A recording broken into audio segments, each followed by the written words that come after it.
Barreto et Polomat se sont couverts de ridicule. Les spectateurs de Diochanzan n'ont pas cru leurs yeux. Alors que la fin du match de L2 entre Quevilly-Rouen Métropole et l'IAZan Auxerre approchait, et que la victoire des Normands, qui menait 3-1, ne semblait plus vraiment faire de doute, le jeu s'est subitement interrompu, sans coup de sifflet de l'arbitre. Une échauffourée venait de se produire au milieu du terrain, où un amas de joueurs s'était formé, dans la confusion la plus totale.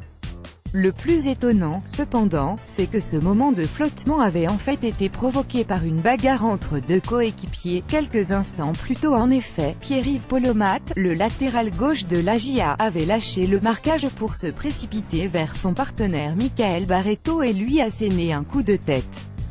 Le milieu iconé avait répondu avec un coup de poing, et les deux coéquipiers s'étaient empoignés, avant de finalement être séparés par un adversaire. beIN-Sports, @beIN-Sport. FR, March 16, 2018. Immédiatement exclus par l'arbitre de la rencontre, les deux coéquipiers castagneurs vont être lourdement sanctionnés par l'IAZan Auxerre.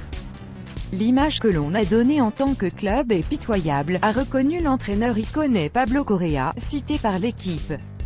On va régler ce problème en interne, on ne laissera pas passer ça, confirme le directeur sportif de l'AJA Cédric Dory.